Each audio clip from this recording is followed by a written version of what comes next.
does it mean to break the things that don't work for you anymore, while also dreaming of the things that actually can? Well, that's what I'm figuring out now. So come along with me as I journey through this thing called life. My name is Dr. Nicole Truesdell, a 40-something-year-old ex-academic deconstructing from all the things that I was told I was supposed to be in order to figure out what it is and who it is I truly am. This is my abolitionist dreamscapes, so come along with me and strategically dream of the things that can actually make us human once again. Hey y'all, welcome back. Dr. Nicole Truesdell here. As always, I'm your host and guide for this podcast, Abolitionist Dreamscape. So welcome.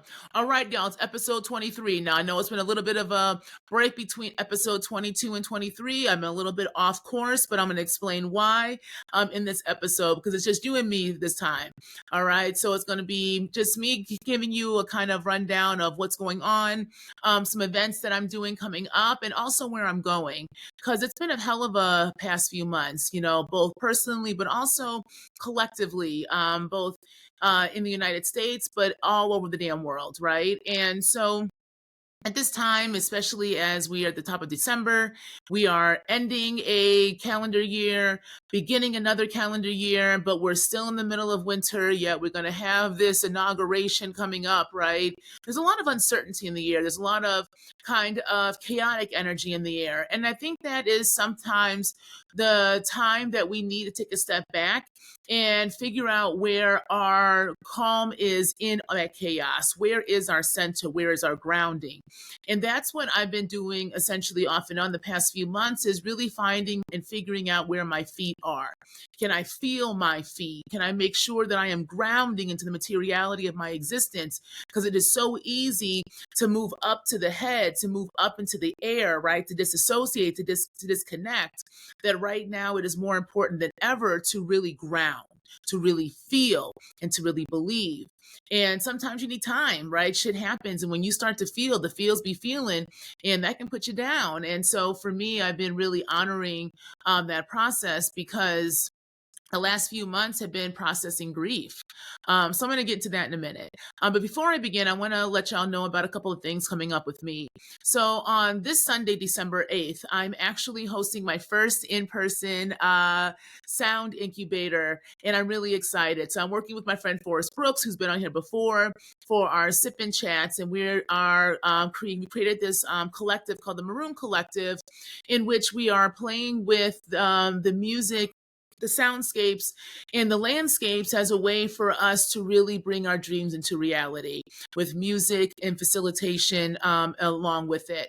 So we've teamed up with my friend Stacey Renee and her band, as she is re-releasing her EP. And what I've done is essentially created interludes with contemplations, and Forrest with his soundscapes, to create a fully sound immersive experience in which we're going to be calling the ancestors down and really asking the question, what does it mean to create the dreams of our freedom in the present by allowing ourselves to really believe and ground in our reality? So it's going to be an experiment. It's going to be a lab. It's going to be a hell of a lot of fun. We got music, we got libations, and a lot more to come. So come on out December 8th. This Sunday at the Honeycomb Network in Humboldt Park in Chicago. I'll have the tickets links in the show notes below.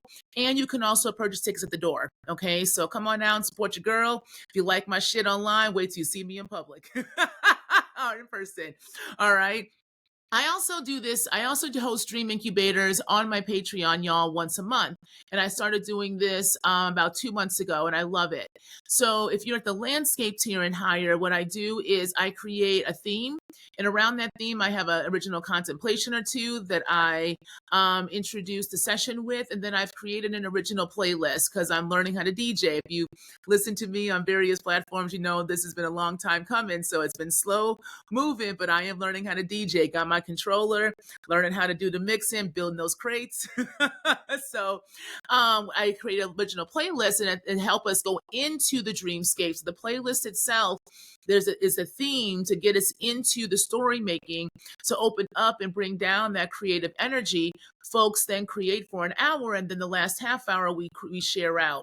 And that's the essence of how we start to build not only our confidence in our dreams, but understanding how to bring them into reality by working with others. So join me on my Patreon there because we do that and a hell of a lot of other things with the landscapes here and higher. But speaking of my Patreon, y'all, which is all called Abolitionist Dreamscapes, this is where I'm getting a lot of my support to be able to do this creative work in the public, like this podcast. In this podcast, I've had a lot of increase in listenership and engagement the last season, which I'm super excited by. And I'm really pleased to know that a lot of y'all really do enjoy this content, enjoy this podcast, and I've been enjoying who I've been bringing on. And I got a lot more folks lined up for this season and beyond, because even again, even though I haven't been posting, I have been recording. And in order for me to continue to do this, I do need to continue to have the monetary support. So I'm having a challenge this season. I have a number of folks who will support me at my lowest tier, which is only $5 a month at the groundscape level. If I can get to 100 patrons at the groundscape level at $5, I will be able to sustain the production of this podcast and be able to continue to have it free all episodes free this season. If not, I will have to put the podcast behind a paywall because it is a lot of energy and work, and I need to kind of really reevaluate the input versus output. Okay, so so that I don't have to put this stuff behind a paywall and I can keep the podcast public, let's get my patrons up. All right, so if you can support me at $5 a month or higher, that's great, and I would really appreciate it. And please share with others who you think could also support my work. And in doing so, then I'll be able to continue to truly create in the public while also being fed back, right? And I'm going to talk about that this episode more, about this idea of exchange and transaction when it comes to community, and why I've had to really reevaluate what the fuck that means going forward as a tall Black queer woman who is also body is seen as a site that people can take from, but somehow don't think they got to give back to. Okay, so I'm gonna get back to that and more. All right. And so you can see how to join the Patreon down below. Again, it's the same name as my podcast, Abolitionist Dreamscapes. And finally, if you want to work one-on-one with me, I have my own strategy firm, Truesdell Associates, LLC. And that is my executive strategy boutique firm in which through the process of strategic dreaming, I work with individuals and collectives to create incubators, dream incubators that allow visionaries to not only vision new concepts, but also what does it mean to take those visions and logistically put them into action? So I'm an organizational consultant. So if you want to learn more about that and work with me in any capacity along with astrologically, you can see how to do so on my website, drnicoletruesdell.com. All right. Now let's get into it, y'all, because it's about transaction this episode.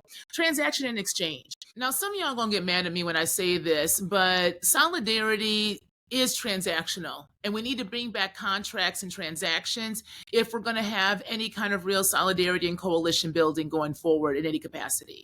All right. Now, let me explain what I mean by this in this episode, or before some of y'all jump down my throat. We don't know how to act. Okay, we don't know how to treat each other. Therefore, when we're trying to exchange with one another, when we're trying to come together through our differences in a society that told us to be afraid of differences, our own differences and from our peers, and then the differences of those who look differently than us, right? When you are trying to break that by breaking the oppressor and coming together, then you're going to have to realize that we don't know how to treat one another, and you're going to need a contract at the table. You're going to need to be very clear about what is this exchange for? What are we doing? And when we have met our goal or gotten to our goal, what happens next? Because there's a lot of embedded, I'm going to say this, Christian morality, whether you like it or not, within a lot of justice spaces and spaces committed to so-called anti-oppression. But because the idea of not being like our oppressor tends to put people in a binary or dualistic thinking, so you try to move the opposite of it, that is not actually how you break your oppressor. That is how you reproduce them.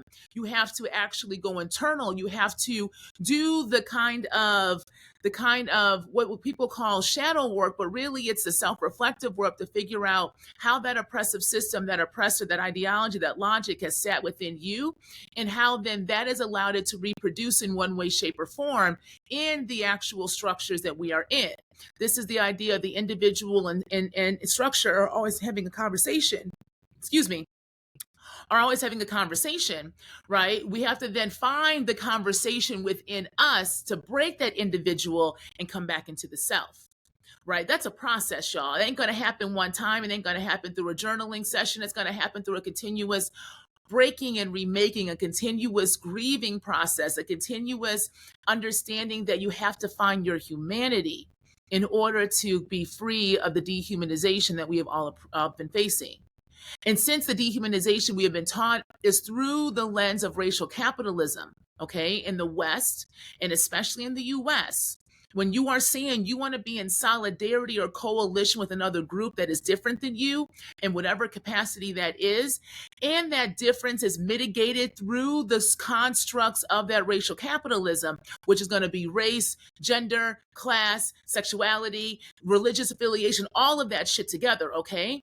Then you're going to have to realize that it needs to be really clear why we're coming together, because I don't have to like you in order to work with you, because both of us have the same goddamn enemy. When that enemy has been defeated, or when that enemy has done what we need to do to it, or it has done what it needs to do to us, what happens to our relationship if in reality I also don't like you either and you don't like me? That's a reality. That's being human. That's actually what we see through time and space, is that you have to strategize about who you are going to be in so-called coalition with, so that it is clear what you are doing, but also you are clear exactly about who you are in bed with. And so this kind of naivete that many people have, and I include myself in this, because I've worked in coalitions, I've built coalitions, and I've had coalitions stab me in the fucking back, because there was an underlying assumption that we were all there for the same goal of so-called liberation, but we were not actually had the same definitions of liberation, because some folks' liberation was them being at the goddamn table, while other folks' idea of liberation was breaking and flipping that motherfucker over, right? Those are two different understandings and two different goals, but we're using the same language. So there needs to be a contract on the table so that we understand what we are doing, why, and what the exchange is, right? That's not capitalism, y'all. That's exchange. That's an exchange economy. Here's the thing about capitalism, right? You have to understand what it does. It's consumptive. It will take anything that it thinks will make it a profit. This is why the first thing it took was the goddamn body, y'all. It took the body and the concept of the human and remade it and said it can define and decide who and what is a human in order to define and decide who and what then could be commodified. Right. And that is where anti-Blackness comes in, and anti-indigeneity. It's the foundations of the racial capitalist economy that is filtered through the Western nation state. Now, I talk a lot more about this on the episodes. I'll put them in the show notes. I was on the Town Hall podcast with Bob the Drag Queen and Peppermint, and a couple of times, and I talked about capitalism there and also ideas of money. So I'll put those in the show notes so y'all can listen to that for more in depth. Okay. But the purpose of this episode, I really want to say that we need to understand that money itself has always been there in some way, shape, or form. There's been currencies throughout time and space. But what capitalism did, racial capitalism did through the Western colonial project that got remade into the Western nation state, is that it got us to think this idea that capitalism was the only way that humans have done exchange. And that's not true, right? It does not have to be exploitative, but there does need to be an understanding of what we are exchanging and why, because nothing is finite, infinite. Things are finite, as the body is. So they had to get us to believe that, the body not only is not finite, but that you could somehow be up there with them, when in reality you can't. But for you to buy into this idea that your body is infinite and that you could bootstrap your way up there, then you have to buy into your dehumanization.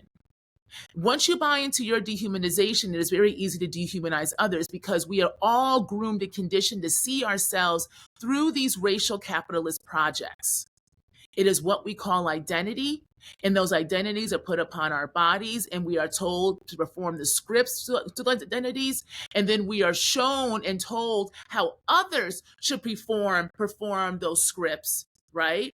So that when we get into institutions like education and any of these other spaces that you go to work in, right, then we are taught how to then identify and treat and see one another, even subconsciously. So quite frankly, for me, I'm a 6'3" Black woman with a big mouth, right? But I'm also a 6'3" Black woman.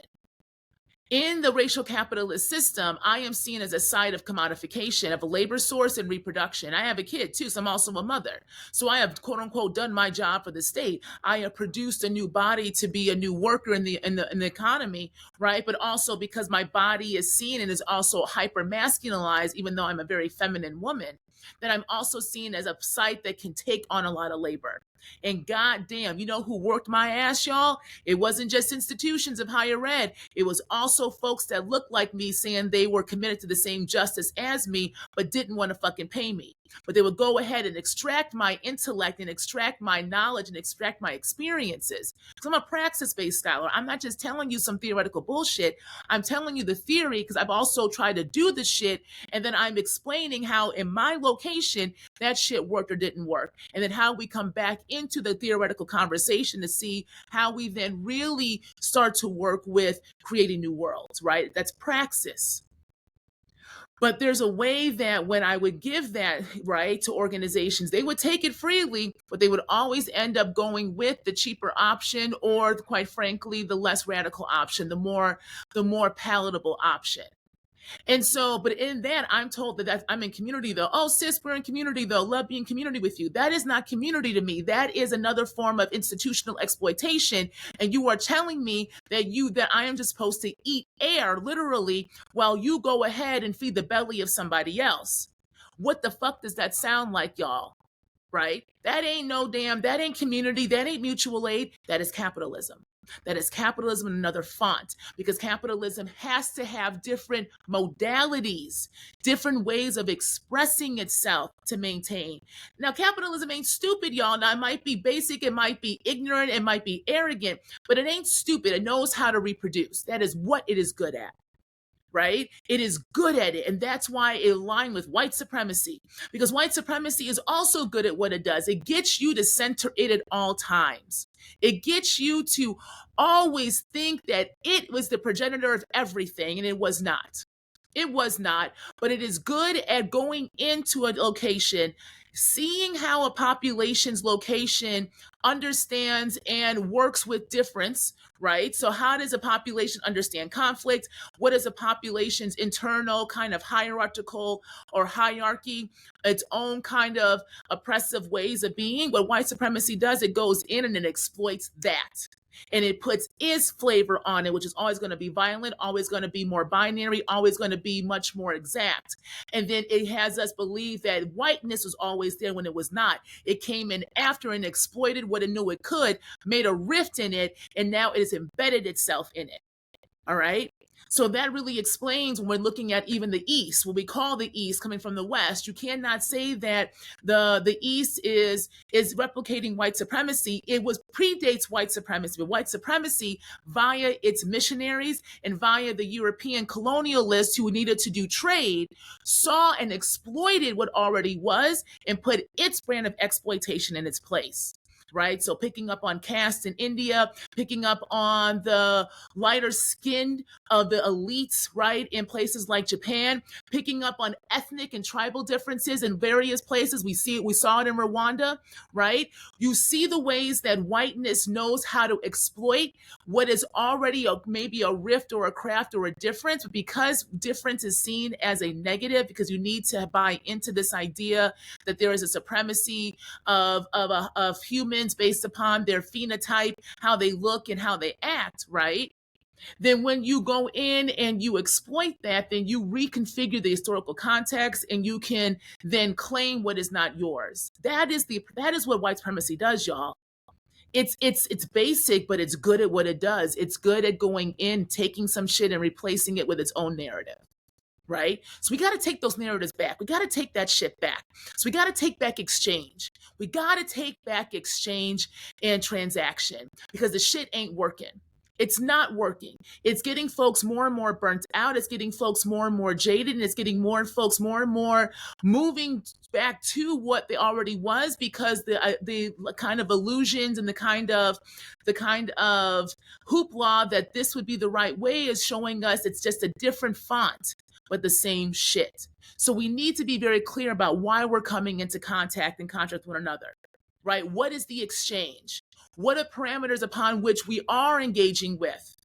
And we have seen this, quite frankly, what was going on within Palestine once again, in Israel, and then the impact that had on the U.S. presidential election and this election aftermath, and now the bullshit that we're going to be entering into. Right? This idea that solidarity is supposed to always be there, while actually understanding what does it mean to be in solidarity with one another when all of us, all populations in one way, shape, or form are under a violent attack. Some are just much more direct than others in this moment, right? We need to be very clear about what we're coming to the table for and why.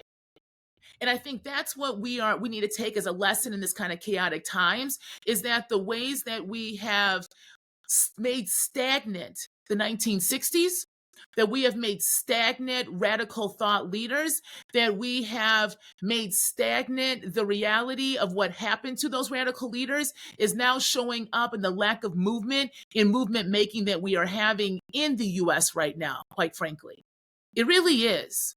And if we can take that mirror and realize that the shit ain't working, so we need to try something different, that is, quite frankly, to me, a big step in us breaking our attachments to these structures and systems that literally co-opted radical history and spoon-fed it back to us to make us more docile.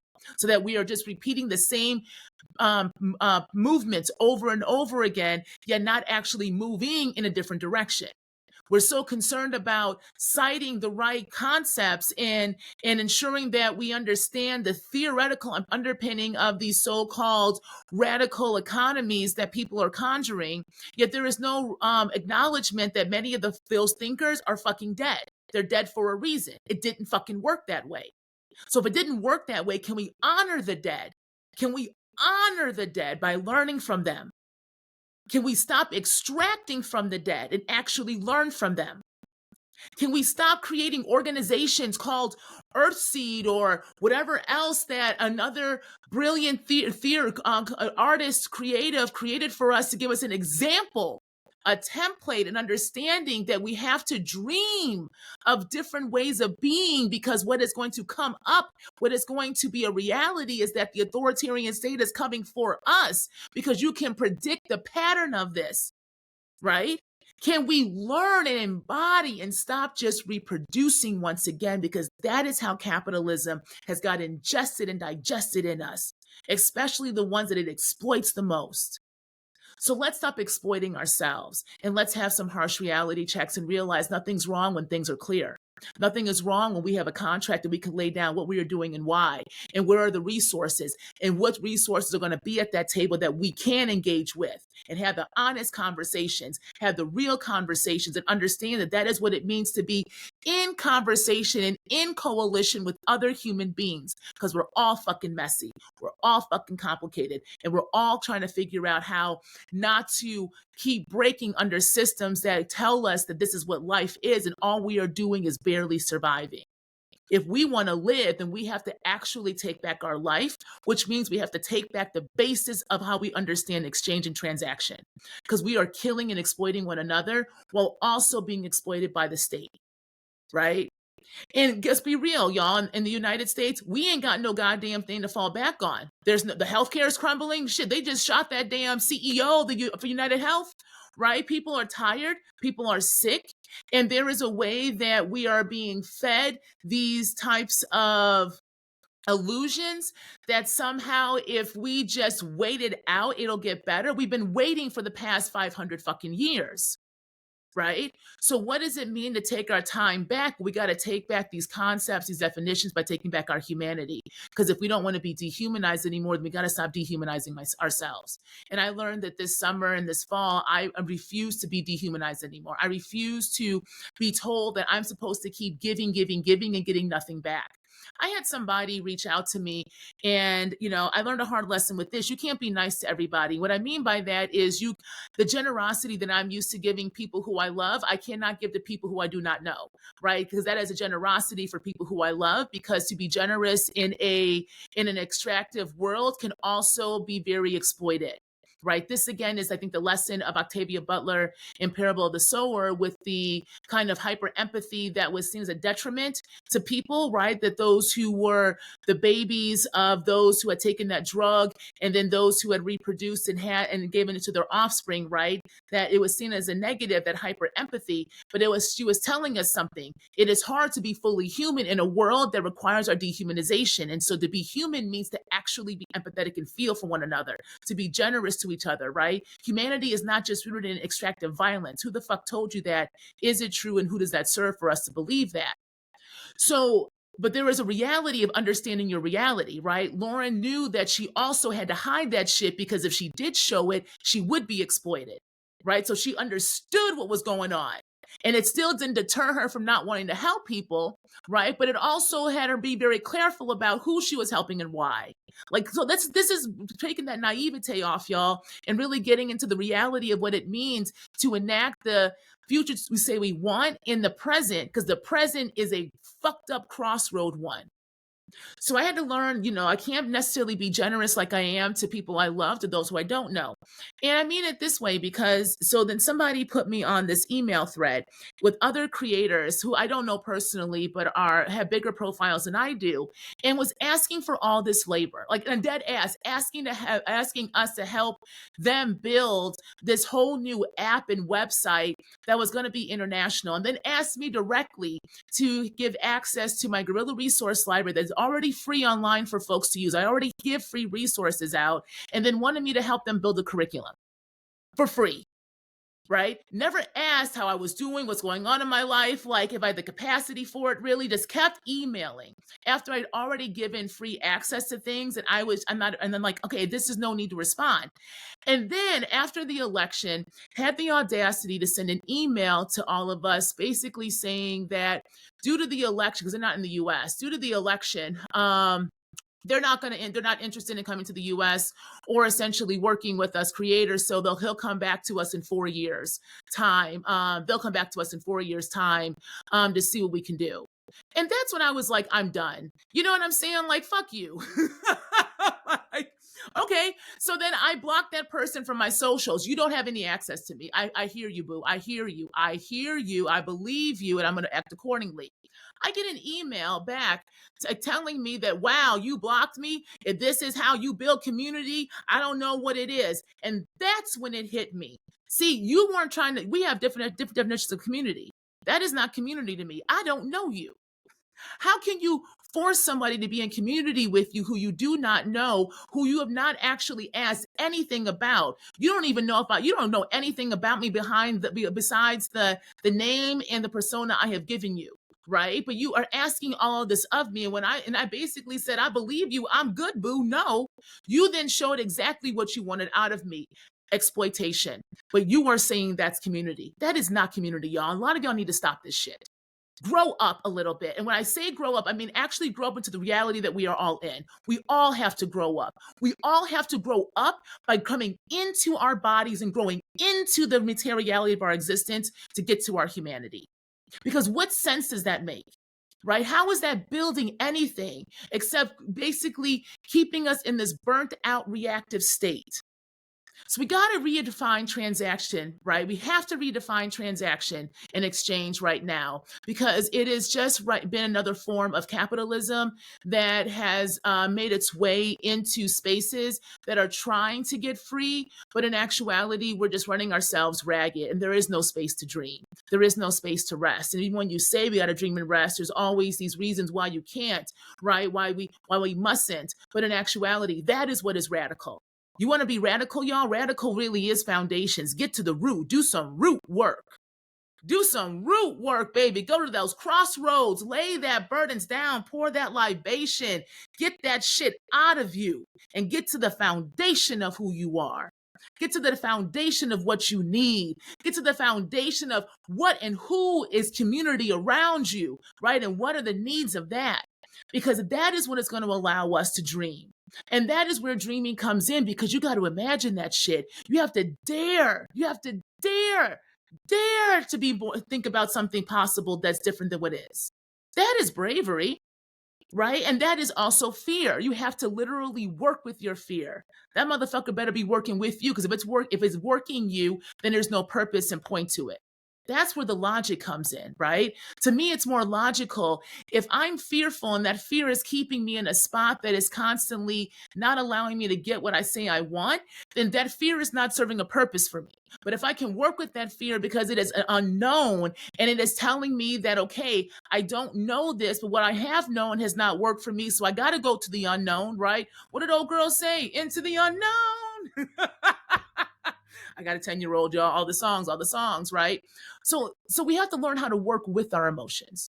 We have to learn how to work with the knowledge and the logic of our bodies. And that is the emotions. That is the feelings.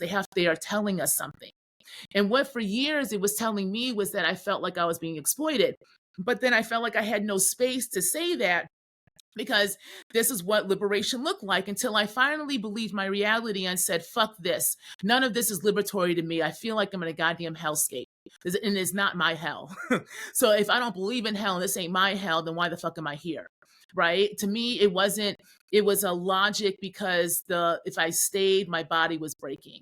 And so when I had that feeling come up again the last few months, as people were reaching out more, but we're not reaching into those pockets, and I have actual material needs to be met, right? I had to take a step back and ask myself, what is exchange and transaction for me now? If I really allow myself to let go of all of the parameters put upon me when I was in institutions around this stuff, and actually believe my experiences, my intellect, and my reality. And that's why I talk about strategic dreaming so much, y'all. The first step is believing your reality, but you can't believe your reality until you get into your body and have your body turn on so that it can tell you how you are really feeling and what is really happening to you. And when you believe that, y'all, especially when you, quite frankly, when you are in a body that you have been told is wrong your whole life, and you finally start to believe your body, that's how you throw up your oppressor. When James Baldwin said that once he threw up all that shit he was told his whole life, he could finally see himself, right? That's how you throw that shit up, y'all. Throw up the shit you were told about you so that you can actually get into the you and believe you. And god damn, is that powerful. I didn't say it was easy. I didn't say your life is going to be miraculously better once you do it. I didn't say that. I said it's powerful. And it's a step. It's the first step. It's the step that you are planting the seeds for you, but only you can water that motherfucker, right? Only you can water it and watch it grow. That is you taking your authority back. That is you taking your authority back and calling in your spirit, calling in your ori, calling in your essence, so that you can start to believe your humanity. Okay, so we got to take back the idea of transaction and exchange, because that is a big part of how we are taught to dehumanize ourselves. So if we want to call the human back, y'all, you got to call it back in different ways. All right, so let me stop there. I can go on and on, but I'm going to have more about this on my Patreon, actually. And when Forrest and I talk in the future, we're going to get into this and more, especially on the Patreon too. So if you want to learn more with me, if you want to get more in depth with me about kinds of stuff, and also if you want to dream with me and listen to some of the things that are coming up, I got poetry on my Patreon, y'all. I'll be having more playlists on there. I'm going to have some storytelling on there. So join me there, because I'm going to do a lot more in that space, because a lot of this stuff does need to come behind different communities, because not everything needs to also be in the public. I'm going to talk about that in another episode too, okay? But coming up, I have a number of different guests that I've already talked with, that I'm scheduled to talk with this month and into next month. So go ahead and subscribe on all the platforms you can. I do read the comments, y'all, so continue to comment, continue to share. The comments help me know what's working, what y'all are resonating with, and also gives me ideas of what I'm going to talk about next, okay? So as always, keep dreaming, keep exploring, because it's through our dreamscapes that we can take the realities that we want in the future and bring them into the present. All right, till next time.